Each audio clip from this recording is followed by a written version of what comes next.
अकबर बीरबल के छोटे छोटे किस्से। मुगल सम्राट अकबर का दरबार अपनी रोचक प्रश्न उत्तर बैठकों के लिए प्रसिद्ध था। वहां बादशाह और उनके बुद्धिमान मंत्री बीरबल के बीच अक्सर मजेदार और चतुर संवाद होते थे। पहला, सत्य और असत्य में अंतर। एक दिन अकबर ने दरबारियों से पूछा, क्या तुम 3 शब्दों में सत्य और असत्य का अंतर बता सकते हो? सभी दरबारी सोच में पड़ गए, लेकिन कोई उत्तर नहीं दे पाया। तब अकबर ने बीरबल से पूछा, बीरबल, तुम चुप क्यों हो? बीरबल ने विनम्रता से कहा, जहांपना, सत्य और असत्य में अंतर है 4 उंगलियों का। अकबर ने हैरानी से पूछा, कैसे? बीरबल बोले, जो आंखें देखती है वह सत्य होता है, और जो कान सुनते हैं वह असत्य भी हो सकता है। आंख और कान के बीच की दूरी लगभग 4 उंगलियों की होती है। अकबर यह उत्तर सुनकर बहुत प्रसन्न हुए। दूसरा, बिना छुए रेखा छोटी करना। एक दिन अकबर ने जमीन पर चौक से एक रेखा खींची और कहा, इसे बिना छुए छोटा करो। सभी दरबारी परेशान हो गए। तब बीरबल आगे आए और उस रेखा के नीचे एक और लंबी रेखा खींच दी। पहली रेखा अपने आप छोटी दिखाई देने लगी। इस प्रकार बिना छुए ही रेखा छोटी हो गई। तीसरा, ऐसी कौन सी चीज है जिसे सूरज और चांद नहीं देख सकते? एक दिन अकबर ने पूछा, ऐसी कौन सी चीज है जिसे सूरज और चांद नहीं देख सकते, लेकिन बाकी लोग देख सकते हैं? दरबारी सिर खुजाते रह गए। आखिरकार बीरबल मुस्कुराए और बोले, हुजूर, वह है अंधकार। सूरज और चांद के होने पर अंधकार नहीं होता, इसलिए वे उसे नहीं देख सकते। अकबर फिर से बीरबल की बुद्धिमानी पर मोहित हो गए। फिर वहीं से शुरुआत एक ज्योतिषी दरबार में सौरमंडल और पृथ्वी के आकार के बारे में अपने ज्ञान का प्रदर्शन कर रहा था। उसने कहा कि पृथ्वी गोल है। तब सम्राट अकबर ने पूछा, अगर पृथ्वी गोल है तो कोई व्यक्ति सीधी दिशा में चलता रहे तो क्या वह वहीं वापस आ जाएगा जहां से चला था? ज्योतिषी ने कहा, सिद्धांत रूप में यह सही है, जहां पना। अकबर ने पूछा, फिर वास्तविक जीवन में ऐसा क्यों नहीं होता? ज्योतिषी बोला, क्योंकि रास्ते में विशाल समुद्र, ऊंचे पहाड़ और घने जंगल आएंगे। अकबर ने कहा, समुद्र में जहाज चलाएंगे, पहाड़ों में सुरंग बनाएंगे और जंगलों में हाथियों का सहारा लेंगे। ज्योतिषी फिर भी बोला, फिर भी संभव नहीं है। क्यों? अकबर ने पूछा, क्योंकि पूरी पृथ्वी का चक्कर लगाने में कई साल लग जाएंगे, शायद 100 साल या उससे भी ज्यादा। ज्योतिषी घबराकर बोला। अकबर ने दरबारियों से पूछा। सबने अलग अलग जवाब दिए, 25 साल, 50 साल, 1000 दिन। लेकिन बुद्धिमान मंत्री बीरबल चुप रहे। अकबर ने पूछा, बीरबल, तुम चुप क्यों हो? बीरबल मुस्कुराए और बोले, जहांपना, पृथ्वी का चक्कर लगाने में केवल 1 दिन लगेगा। अकबर हैरान हुए, 1 दिन? यह कैसे संभव है? बीरबल ने मुस्कुराकर उत्तर दिया, यदि आप सूर्य की गति से यात्रा करें तो यह संभव है। दरबार में सन्नाटा छा गया। अकबर बीरबल की बुद्धिमानी पर फिर से चकित रह गए। बीरबल और अकबर की अंगूठी। एक बार सम्राट अकबर की अंगूठी कहीं खो गई। वह अंगूठी उनके लिए बहुत कीमती थी, क्योंकि वह उनके पिता की दी हुई भेंट थी। जब बीरबल दरबार में पहुंचे तो अकबर ने चिंतित होकर कहा, बीरबल, मेरी अंगूठी खो गई है, कृपया इसे ढूंढने में मेरी मदद करो। बीरबल ने शांत स्वर में कहा, जहांपना, चिंता न करें, आपकी अंगूठी इसी दरबार में है और यह हमारे किसी दरबारी के पास है। फिर उन्होंने कहा, जिस दरबारी की दाढ़ी में तिनका है उसी के पास आपकी अंगूठी है। यह सुनकर असली चोर घबरा गया और तुरंत अपनी दाढ़ी पर हाथ फेरने लगा। बीरबल इसी प्रतिक्रिया का इंतजार कर रहे थे। उन्होंने तुरंत उस दरबारी की ओर इशारा किया और सिपाहियों को उसकी तलाशी लेने का आदेश दिया। तलाशी में उसकी अचकन की जेब से अंगूठी मिल गई। अकबर आश्चर्यचकित रह गए और बोले, बीरबल, तुमने चोर को कैसे पहचाना? बीरबल मुस्कुराए और बोले, जहांपना, मैंने तो अंधेरे में तीर चलाया था।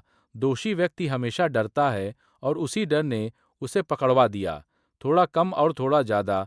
एक दिन बुद्धिमान मंत्री बीरबल अपनी 10 वर्ष की बेटी को साथ लेकर दरबार पहुंचे।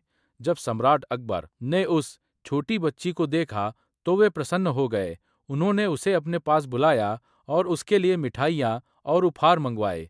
बातचीत के दौरान अकबर ने मुस्कुराते हुए पूछा, बेटी, क्या तुम्हें फारसी भाषा आती है? बच्ची ने आत्मविश्वास से उत्तर दिया, थोड़ा कम और थोड़ा ज्यादा हुजूर। अकबर उसके उत्तर से चकित रह गए। उन्होंने बीरबल की ओर देखा और पूछा, इसका क्या अर्थ है? बीरबल ने विनम्रता से कहा, जहांपना, मेरी बेटी को फारसी उन लोगों से थोड़ा ज़्यादा आती है जो बिल्कुल नहीं जानते, और उन लोगों से थोड़ा कम आती है जो उसे अच्छी तरह जानते हैं। अकबर मुस्कुराए। उन्हें समझ आ गया कि बीरबल की बेटी भी अपने पिता की तरह चतुर और बुद्धिमान है। बीरबल ने अफवाह से किया इनकार। एक दिन दरबार के बुद्धिमान मंत्री बीरबल सड़क पर जा रहे थे। तभी एक व्यक्ति उनसे मिला। उसने दुख भरी आवाज में कहा, मैं आपसे मिलने के लिए 20 किलोमीटर चलकर आया हूँ। रास्ते भर लोग कहते रहे कि आप इस देश के सबसे उदार व्यक्ति हैं। बीरबल मन ही मन समझ गए कि यह व्यक्ति उनसे पैसे मांगने वाला है। उन्होंने शांत स्वर में पूछा, क्या तुम उसी रास्ते से वापस जाओगे? वह आदमी बोला, हाँ। बीरबल ने कहा, तो क्या तुम मेरे लिए एक काम करोगे? आदमी ने उत्साह से कहा, जरूर, बताइए क्या करना है। बीरबल मुस्कुराते हुए बोले, रास्ते में सबको जाकर मेरी उदारता की अफवाह का खंडन कर देना। यह सुनकर वह व्यक्ति समझ गया कि बीरबल उसकी मंशा जान चुके हैं। बीरबल ने चोर को पकड़ा। एक अमीर व्यापारी के घर चोरी हो गई। व्यापारी को शक था कि चोर उसके ही नौकरों में से कोई है। वह मदद के लिए बुद्धिमान मंत्री बीरबल के पास गया और बोला, बीरबल जी, केवल आप ही मेरी मदद कर सकते हैं। बीरबल ने कहा, चिंता मत करो, चोर जल्द ही पकड़ा जाएगा। बीरबल व्यापारी के घर पहुंचे और सभी नौकरों को एक पंक्ति में खड़ा किया। उन्होंने पूछा, बताओ, तुम में से किसने चोरी की है? सबने एक साथ कहा, मैंने नहीं। बीरबल ने कुछ देर सोचा। फिर उन्होंने सभी नौकरों को बराबर लंबाई की एक एक लकड़ी दी और कहा, जिसने चोरी की है उसकी लकड़ी कल तक 2 इंच लंबी हो जाएगी। मैं कल आकर देखूंगा। यह सुनकर असली चोर डर गया। उसने सोचा कि अगर उसकी लकड़ी सच में लंबी हो गई तो वह पकड़ा जाएगा। इसलिए उसने रात में अपनी लकड़ी 2 इंच काटकर छोटी कर दी। अगले दिन जब बीरबल आए तो उन्होंने सभी से लकड़ियां दिखाने को कहा। एक नौकर की लकड़ी बाकी सबसे 2 इंच छोटी थी। बीरबल मुस्कुराए और बोले, यही चोर है। बाद में व्यापारी ने पूछा, आपको कैसे पता चला? बीरबल ने उत्तर दिया, डर ही चोर का सबसे बड़ा दुश्मन है। उसने खुद ही अपनी गलती उजागर कर दी। कुएं की खरीद। बीरबल की बुद्धिमानी। एक गरीब किसान ने अपनी खेती के लिए पानी की जरूरत होने पर एक अमीर आदमी से एक कुआं खरीद लिया। उसने अमीर आदमी द्वारा बताई गई पूरी कीमत चुका दी। अगले ही दिन जब किसान कुएं से पानी निकालने गया तो अमीर आदमी ने उसे रोक दिया। वह बोला, तुमने केवल कुआं खरीदा है, पानी नहीं, इसलिए तुम पानी नहीं निकाल सकते। बेचारा किसान घबरा गया। उसे समझ नहीं आया कि क्या करे। वह न्याय के लिए बादशाह अकबर के दरबार में पहुंचा। बादशाह ने मामला अपने बुद्धिमान मंत्री बीरबल को सौंप दिया। बीरबल उस अमीर आदमी के पास गए और शांत सुर में बोले, अगर तुमने केवल कुआं बेचा है और पानी नहीं, तो तुम्हें अपना पानी तुरंत इस कुएं से निकालना होगा, और यदि पानी निकाल नहीं सकते तो किसान को किराया देना होगा, क्योंकि पानी अब किसान के कुएं में रखा है। यह सुनकर अमीर आदमी समझ गया कि उसकी चाल नहीं चलेगी। उसे अपनी गलती माननी पड़ी और किसान को कुएं का पानी इस्तेमाल करने की अनुमति देनी पड़ी। व्यापारी को लूटने वाला चोर। एक दिन एक अमीर व्यापारी बुद्धिमान मंत्री बीरबल के पास पहुंचा। उसने शिकायत की, मेरे घर में चोरी हो गई है।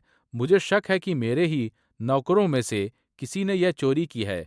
बीरबल तुरंत व्यापारी के घर पहुंचे। उन्होंने सभी नौकरों को एक साथ खड़ा किया और पूछा, बताओ, किसने चोरी की है? जैसा कि उम्मीद थी, कोई भी आगे नहीं आया। बीरबल ने एक उपाय सोचा। उन्होंने हर नौकर को एक एक समान लंबाई की लकड़ी दी और कहा, जिसने चोरी की है उसकी लकड़ी कल सुबह तक 2 इंच बढ़ जाएगी, तब हमें चोर का पता चल जाएगा। यह सुनकर असली चोर डर गया। उसने सोचा कि अगर लकड़ी सच में बढ़ गई तो वह पकड़ा जाएगा। इसलिए उसने रात में अपनी लकड़ी 2 इंच छोटी कर दी। अगली सुबह बीरबल ने सभी से लकड़ियां मंगवाई। एक लकड़ी बाकी सब से 2 इंच छोटी थी। बीरबल मुस्कुराए और व्यापारी से बोले, यही चोर है। चोर ने अपनी ही